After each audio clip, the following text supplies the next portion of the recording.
아멘. 참 교회가 있다는 것이 참 좋은 것 같아요. 우리를 하나님의 가족으로 불러주신 이 교회, 여기는 혼자가 없어요. 나를 위해 기도하는 성도들이 바로 여러분 옆에, 뒤에, 앞에 계시다는 것을 믿었으면 좋겠습니다. 서로가 서로를 기도해 주는 성도들이 있다는 거 얼마나 감사합니까? 그 마음으로 우리 옆 사람 축복합시다. 오늘도 참 잘 오셨습니다. 큰 은혜 받으세요. 자, 오늘 본문은 우리가 잘 아는 풍랑을 잠잠케 하시는 예수님에 대한 말씀이죠. 흔히 이 말씀을 참 인생의 풍랑을 만날 때 예수님을 의지하라, 맞죠? 여러분, 우리가 인생의 풍랑을 만날 때 예수님을 의지하는 것은 당연합니다.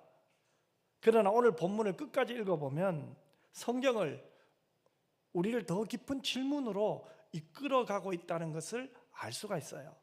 오늘 본문 마지막에 제자들은 이렇게 묻죠. 그가 누구이기에 바람과 바다도 순종하는가? 자, 그러면 오늘 말씀을 통해 우리가 물어야 될 가장 중요한 질문도 이것이죠. 내가 믿고 내가 의지하고 따르는 예수님은 도대체 누구인가? 이 사건이 일어나기 전날 낮 동안 예수님은 제자들에게 하나님 나라의 비밀을 가르쳐 주셨죠. 씨 뿌리는 자의 비유와 이 겨자씨 비유를 통해서 하나님 나라가 아주 작은 것에서부터 시작하여 마침내 크게 자라게 된다는 것을 말씀하셨어요. 자, 그 가르침이 끝난 그날 저녁에 예수님은 제자들과 함께 배를 타고 건너편으로 가자고 말씀하셨죠. 35절에 있거든요. 35절 말씀을 같이 한번 읽겠습니다. 그날 저물 때 제자들에게 이르시되 우리가 저편으로 건너가자 하시니. 아멘. 여기서 중요한 표현이 있죠. 그날입니다. 그날. 제자들은 방금까지 누구의 말씀을 들었습니까? 예수님의 말씀을 들었죠. 하나님 나라에 대한 비밀도 들었어요. 말하자면 그들은 예수님 가장 가까이에서 말씀을 배우고 있던 사람들이었죠. 그런데 바로 그날 저녁 예수님은 그들을 배에 태우세요. 우리가 저편으로 건너가자고 말씀하시죠. 제자들은 예수님의 말씀을 따라 출발했습니다. 그런데 어떻게 됩니까? 큰 강풍이 일어났죠. 여기서 우리가 먼저 기억해야 할 것은 이겁니다. 제자들이 강풍을 만난 것은 불순종했기 때문이 아니라는 거죠. 그들은 예수님의 말씀을 따라가고 있던 중이었습니다. 자기 마음대로 배를 띄운 게 아니죠. 예수님께서 저편으로 건너가자 말씀했고 그 말씀에 순종하여 출발했잖아요. 그런데 무엇을 만납니까? 큰 풍랑을 만난 거예요. 우리는 종종 우리 마음에 이런 공식들이 있습니다. 내가 하나님 뜻대로 잘 살면 모든 일이 잘 풀릴 거야. 내가 순종하면 큰 어려움은 피할 수 있을 거야. 하나님이 나와 함께 하시면 내 인생은 순풍에 다 딴 것처럼 아주 순조로울 거야. 그러나 오늘 본문을 보세요. 그렇게 말하지 않죠. 제자들은 순종의 길에서 큰 풍랑을 만난 거죠. 그것도 예수님과 같은 배에 있었습니다. 예수님이 함께 계시는 그 배에 풍랑이 온 거죠. 사랑하는 성도 여러분, 신앙은요, 풍랑이 없는 인생을 저와 여러분에게 약속하지 않아요. 예수님을 따른다고 해서 병이 오지 않는 것도 아니잖아요. 실패하지 않는 것도 아니죠. 관계의 아픔을 겪지 않는 것도 아니에요. 뜻하지 않는 경제적 어려움이나 예상하지 못한 상실을 피할 수 있다는 약속도 성경은 하지 않아요. 때로 우리는 내가 지금 하나님의 말씀을 따라 걷는데 나는 지금 신앙이 최고봉으로 올라갔는데 이해할 수 없는 풍랑을 만나죠. 그럴 때 우리가 가장 먼저 하는 질문이 뭘까요? 어떤 분은 이렇게 질문할 수 있겠죠. 하나님, 내가 뭘 잘못했습니까? 물론 때로는 우리의 잘못 때문에 어려움을 겪을 수도 있습니다. 그러나 모든 풍랑은 불순종의 결과가 아니죠. 오늘 본문의 제자들은 예수님의 말씀에 순종하는 그 길 위에서 풍랑을 만났잖아요. 그러므로 이 풍랑을 만났다는 사실 하나만으로 내가 뭐 잘못 가고 있나? 하나님이 나를 돌보시지 않고 있나라고 성급하게 결론을 내지 않았으면 좋겠어요. 37절은 그 풍랑을 아주 현실적으로 우리에게 보여주죠. 같이 한번 읽겠습니다. 큰 강풍이 일어나며 물결이 배에 부딪혀 들어와 배에 가득하게 되었더라. 여러분, 이 점이 중요합니다. 믿음은 현실을 부정하는 것이 아닙니다. 제자들 보세요. 작은 어려움이 아니에요. 폭풍은 실제로 컸습니다. 배에는 물이 가득 차고 있었어요. 제자들의 두려움은 그저 상상 속의 두려움이 아니라 지금 현실 속에서 무서운 거예요. 두려운 거예요. 그렇다면 오늘 저와 여러분에게도 동일하게 적용할 수가 있습니다. 내가 믿음이 있다. 그것은 현실을 부정하는 게 아니라는 거예요. 아프면 아프다고 하는 것이 믿음이에요. 힘들면 힘들다고 말하는 거죠. 그런데 두렵고 염려가 되고 어려운데 안 그런 척 하는 것은 믿음이 아니에요. 특히 나 문제 없어, 나 잘할 수 있어, 그렇게 말하는 것도 성경적 믿음은 아닌 것 같아요. 성경적 믿음은요, 현실을 그대로 보면서도요, 그 현실보다 훨씬 크신 하나님을 보는 것이 믿음인 줄 믿습니다. 어려움을 봐요. 그러나 그 어려움보다 훨씬 크신 하나님을 보는 것이 믿음인 줄 믿습니다. 그런데 38절에서 더 이해하기 어려운 장면이 나오죠. 예수님께서 고물에서 베개를 베고 주무시고 있잖아요. 여러분, 밖에는 바람이 불고 있어요. 파도가 배를 덮쳐요. 물이 차오르고 있어요. 제자들은 어쩔 줄 몰라요. 두려워하고 있어요. 그런데 예수님은 뭐하고 계십니까? 주무셔요. 그러자 제자들이 예수님을 깨우며 말하죠. 선생님이요, 우리가 죽게 된 것을 돌보지 아니하십니까? 여러분, 제자들이요, 예수님, 예수님 살려주세요, 이렇게 말하지 않았어요. 그들은 예수님께 이렇게 물었어요. 예수님 정말 우리를 돌보십니까? 여러분, 이 질문은요, 지금 풍랑보다 더 깊은 문제가 시작되었다는 거예요. 여러분, 우리도 신앙생활 하다 보면 이런 순간을 만나죠. 하나님은 능력이 많으세요. 아멘. 하나님은 말씀으로 천지를 창조하신 분인 줄 믿습니다. 전능하신 분이죠. 불가능을 가능케 하실 수 있는 유일한 분이죠. 하나님의 능력은 우리가 의심하지 않아요. 문제는 뭡니까? 하나님이 나를 돌보지 않는다고 느껴질 때가 있어요. 이게 더 큰 문제잖아요. 하나님이 능력이 없다고 생각해서가 아니라 지금 나는 힘든데, 지금 나는 어려운데, 지금 나는 아픈데, 지금 나는 괴로운데, 지금 나는 문제가 많은데 그 전능하신 하나님이 정말 나를 돌보고 계시는가? 이럴 때가 있잖아요. 열심히 기도하죠. 그런데 가정에 아무 문제가, 아무 변화가 없어요. 여전히 가정에는 문제가 있어요. 오랫동안 기도했어요. 여전히 힘들어요. 그럴 때 우리를 흔드는 것이 뭡니까? 하나님의 능력이 아니에요. 때로는 하나님의 신실하심과 선하심과 그 돌보심이 내 마음에 느껴지지 않을 때, 그게 더 무서운 거예요. 분명히 머리로는 알아요. 하나님 대단하신 분이잖아요. 강하신 분이잖아요. 나의 모든 것이 하나님의 손 안에 달려있으면 우리 믿잖아요. 문제는 그 하나님께서 나를 돌보시지 않는 것처럼 느껴요. 하나님의 그 선하심이 침묵하는 것처럼 느껴질 때가 있다는 거예요. 지금 제자들이 바로 예수님께 그걸 느끼고 있는 거예요.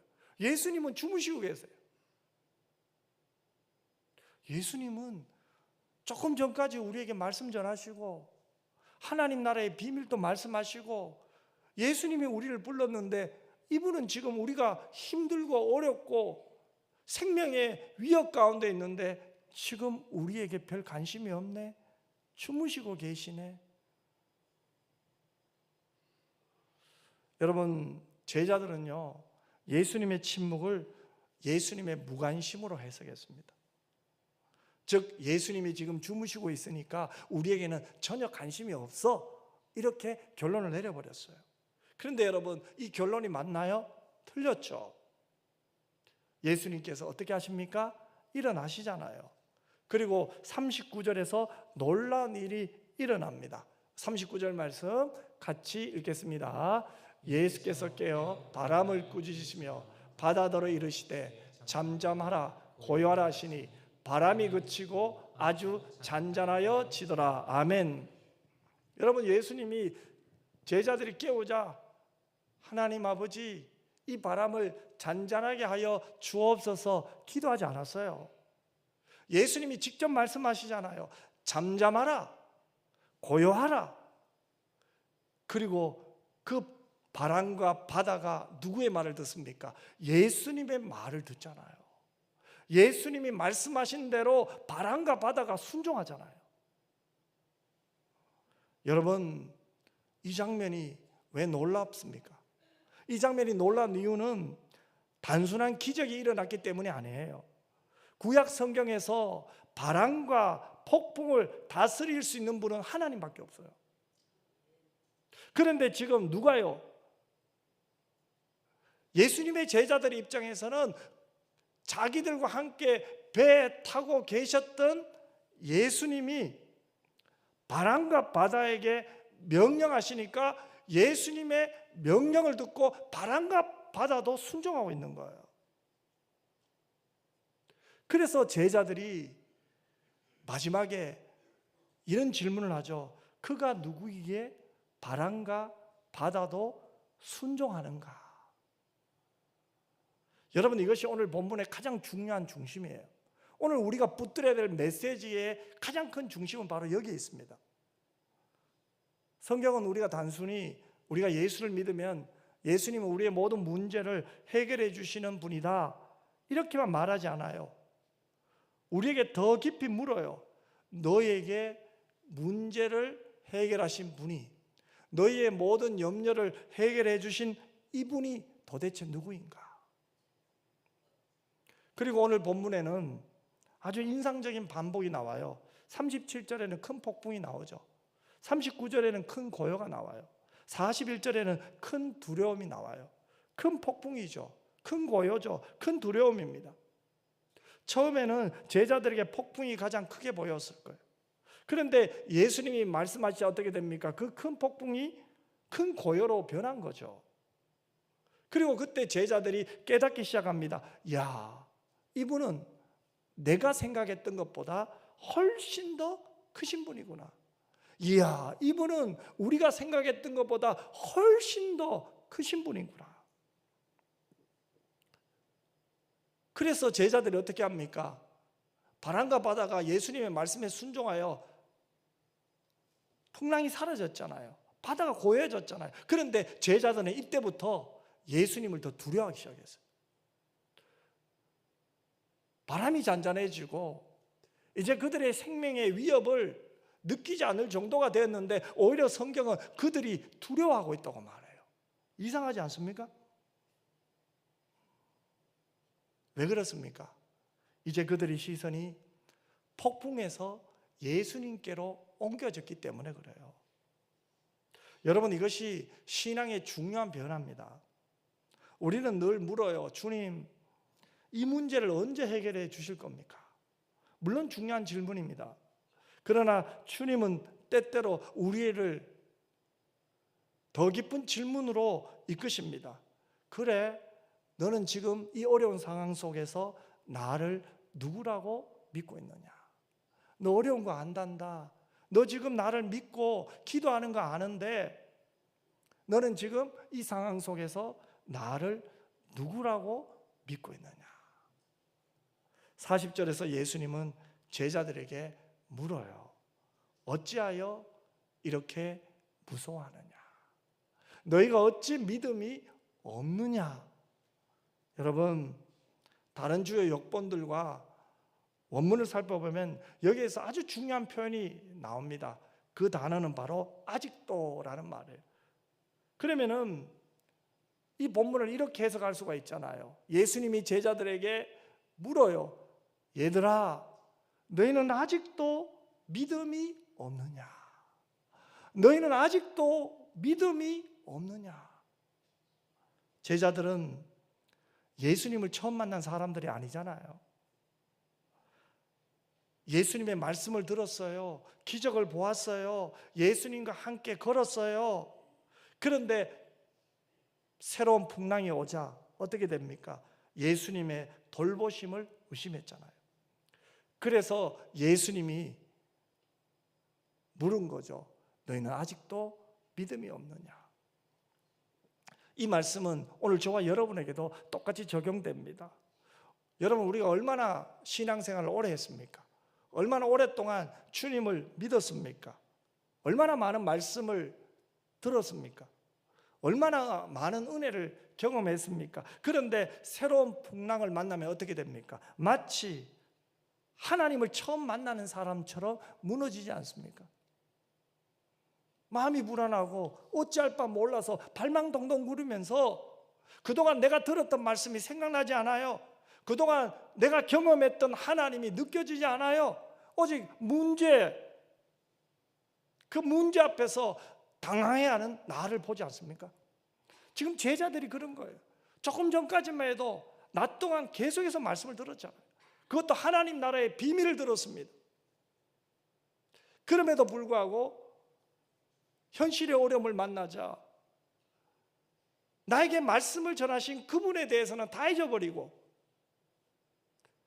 그 현실 속에서 주님이 주무시고 계시자 주님은 나를 사랑하지 않네, 주님은 나를 돌보지 않네, 주님 내게 관심이 없네. 문제 속에서 주님이 어떤 분임을 잊어버린 거예요. 어려움 속에서 내가 믿는 하나님이 어떤 분임을 우리는 잊어먹고 살지 않습니까?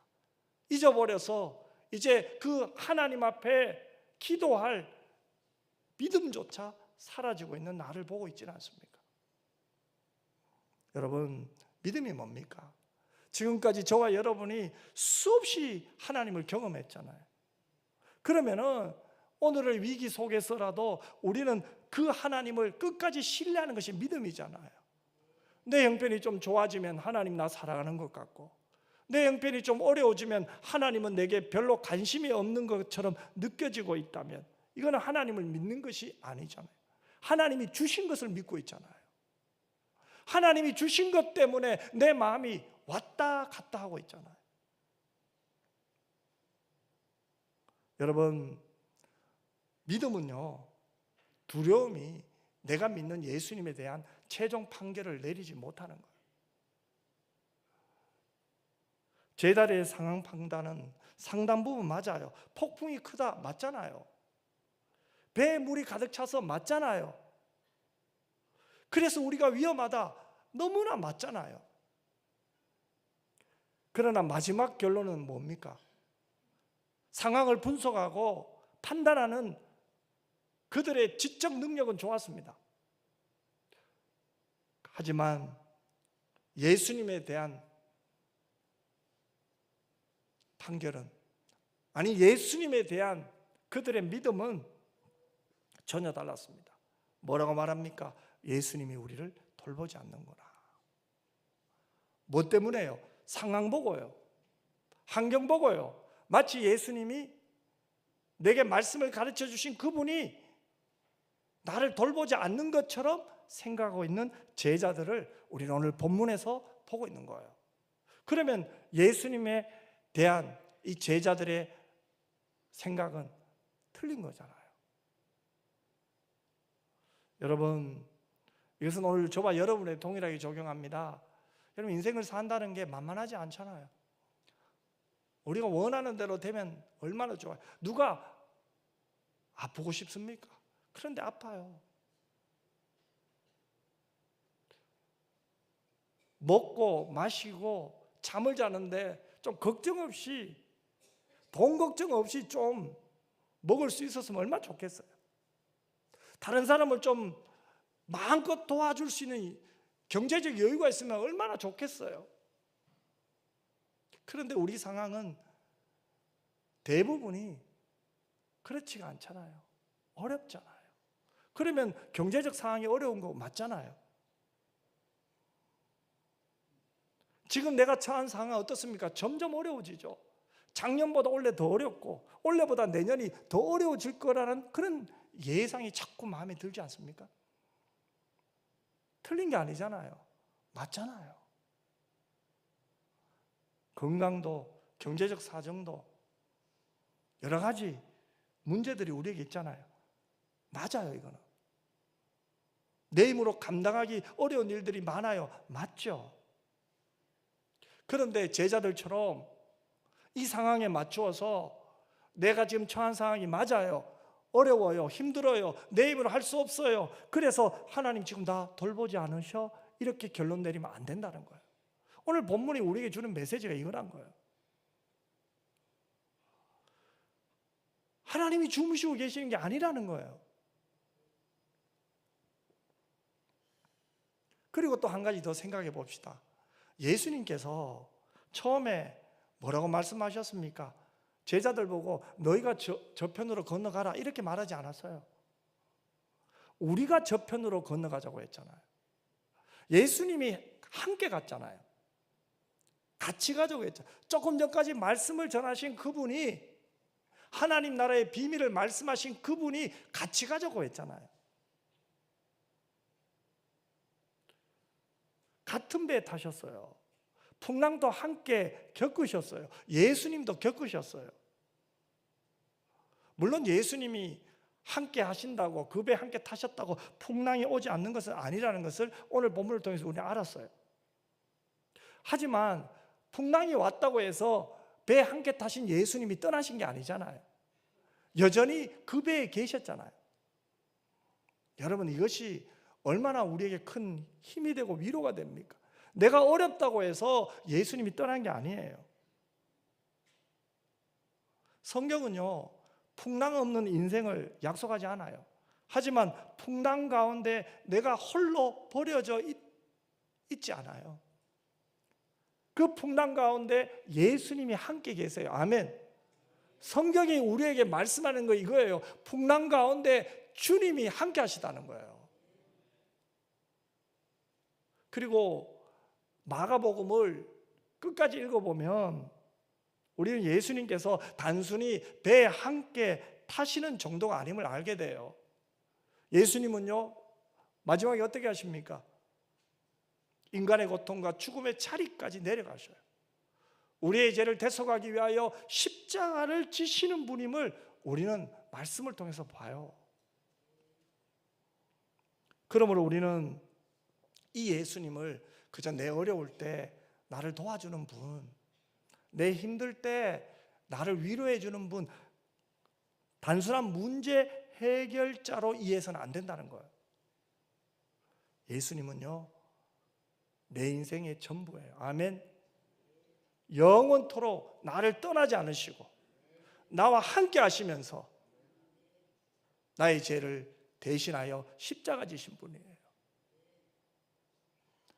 나를 너무나 사랑하셔서 나를 위하여 자기 몸을 버리신 분이 예수님이라니까요. 그래서 마지막 41절에서 제자들이 이렇게 묻잖아요. 같이 한번 읽겠습니다. 그들이 심히 두려워하여 서로 말하되 그가 누구이기에 바람과 바다도 순종하는가 하였더라. 아멘. 그가 누구이기에,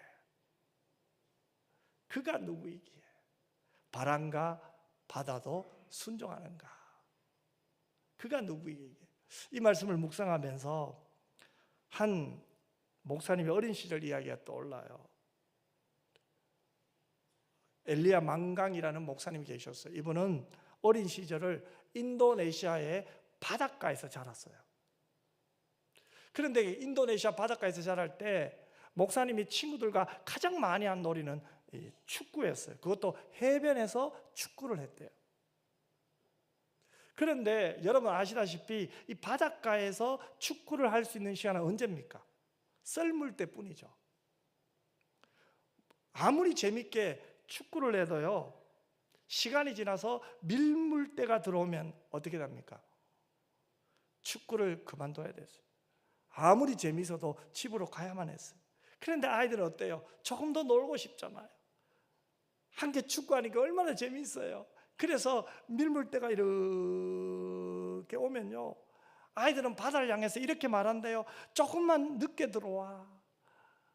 조금만 늦게 들어왔으면 좋겠어.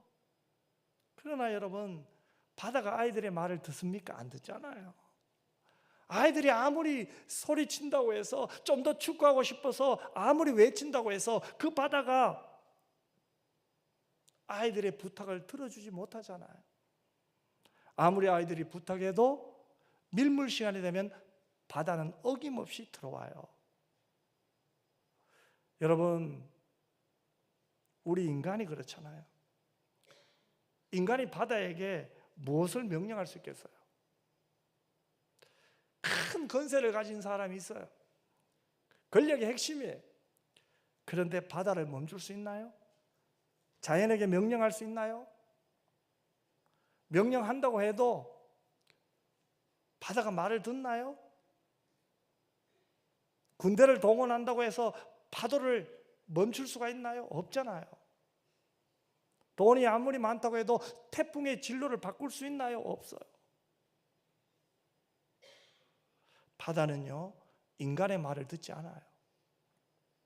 그런데 갈릴리의 작은 배에서 한 분이 바다를 향해 말씀하셨잖아요. 잠잠하라, 고요하라. 그리고 바다가 잠잠해졌잖아요. 바람이 그쳤어요. 바다가 그분의 말씀을 들은 거죠. 그래서 제자들이 두려워한 거예요. 도대체 이분이 누구시기에 바람과 바다도 순종하는가? 우리가 평생 명령해도 듣지 않을 그 바다가 예수님의 한마디에 순종한 거죠. 그러면 오늘 본문이 우리에게 아주 중요한 질문 하나를 던져요. 바람도 예수님의 말씀에 순종하는데, 바다도 예수님의 말씀에 순종하는데, 나는 지금 예수님의 말씀에 순종하고 있는가? 우리는 주님께 우리의 풍랑을 잠잠하게 해달라고 기도하잖아요. 하나님, 이 문제를 좀 해결해 주세요. 주님, 이 상황을 좀 바꿔주세요. 하나님, 이 풍랑을 좀 멈추게 해주세요.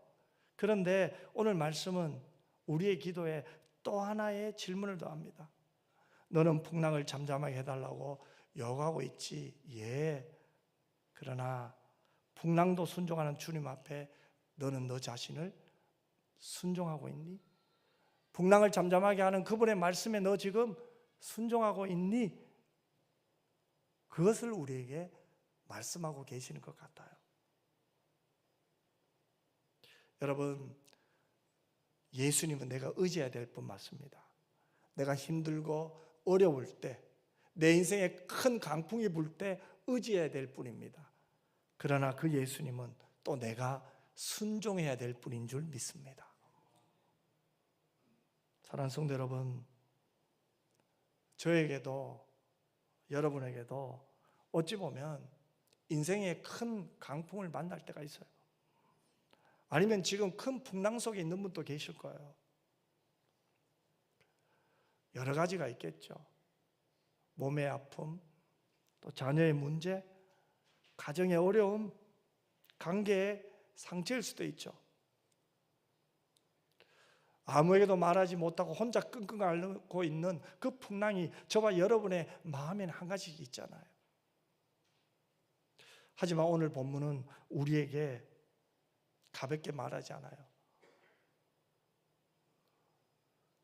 맞아. 지금 너에게 큰 폭풍이 일어나고 있네. 너 지금 아주 어렵네. 그래서 주님께 우리는 물을 수 있어요. 주님, 정말 나를 돌보시고 계십니까? 주님, 정말 나의 보호자 맞습니까? 물을 수 있죠. 너무 힘들면요, 주님께 대들고 싶을 때 있잖아요. 성도들 가운데 가끔 이런 말을 해요. 목사님, 저 요즘 하나님께 섭섭해요. 얼마나 힘들면 그런 마음이 생기겠어요? 얼마나 힘들면요. 그러나 여러분, 거기에 멈추지 마십시오. 힘들면 힘들다고 이야기하십시오. 어려우면 어렵다고 이야기하십시오. 거기에 멈추지 마십시오. 그 질문을 가지고 이제는 누구를 바라봐야 됩니까? 전능하신 하나님을 바라보시기 바랍니다. 바다를 꾸짖으시는 분, 바람을 잔잔케 하시는 분, 바다도 바람도 그분의 명령을 듣잖아요. 그분의 말씀에 순종하잖아요. 그렇다면 우리는 어렵고 힘든 상황 속에서 하나님, 이 어려움 속에서 나를 지켜주세요라고 기도할 수 있지만, 또 다른 한 가지 더 기도는, 하나님, 이 상황 속에서 나와 함께 하시는 하나님이 어떤 분인가를 더 알고 싶습니다. 이 문제 속에서 지금 나와 함께 하고 계시는 주님을 나는 더 알고 싶습니다. 저나 여러분은 큰 폭풍 뒤에 찾아오는 고요함을 원할 거예요. 저도 그래요. 누가 힘들게 살고 싶겠어요? 누가 아프게 하고 싶겠어요? 그러나 하나님께서 우리에게 주시려는 더 큰 은혜는요, 그 고요함을 넘어 주님이 얼마나 크신 분인가를 발견하는 것일 수도 있습니다. 풍랑이 멎는 것보다 더 큰 은혜는요, 풍랑 속에서 내가 사랑하는 주님을 더 알게 되는 것, 더 깊이 경험하게 되는 거 아닐까요? 그래서 상황이 바뀌는 것보다요, 더 큰 변화는 내가 사랑하는 예수님에 대한 나의 이해가 바뀌는 거예요. 바로 오늘 본문이 우리에게 말씀하시는 것 같아요. 예수님, 왜 주무십니까? 왜 나를 돌보지 않으십니까가 아니라, 예수님, 내가 믿는 예수님 더 알고 싶어요. 내가 의지하고 있는 예수님, 나 좀 더 깊이 경험하고 싶어요. 그때 우리는 알게 될 거예요. 맞네, 예수님은 내가 생각했던 것보다 훨씬 크신 분이네. 예수님은 내가 알고 있던 것보다 훨씬 더 사랑이 많으시고 위대하시고 놀라우신 분이네. 이 은혜가 저와 여러분에게 있기를 주님의 이름으로 축원합니다. 기도하겠습니다. 하나님, 내 인생의 풍랑은 클 수 있습니다. 그러나 내 시선을 풍랑의 크기에서 예수님의 크기로 옮겨 놓아 주시옵소서. 폭풍이 아무리 커도 예수님보다 크지 않음을 믿게 하여 주옵소서. 바람이 아무리 거세어도 예수님의 말씀보다 강하지 않음도 믿게 하여 주시옵소서. 바람도 예수님께 순종하는데, 바다도 예수님께 순종하는데, 주님, 나는 지금 주님의 말씀에 얼마나 순종하고 있는지를 다시 한번 깨닫는 한 주간 되게 하여 주옵소서. 내가 붙들어야 할 것이 풍랑 없는 인생이 아니라 풍랑보다 크신 예수 그리스도임을 확실히 믿게 하여 주옵소서. 예수님 이름으로 기도드리옵나이다. 아멘.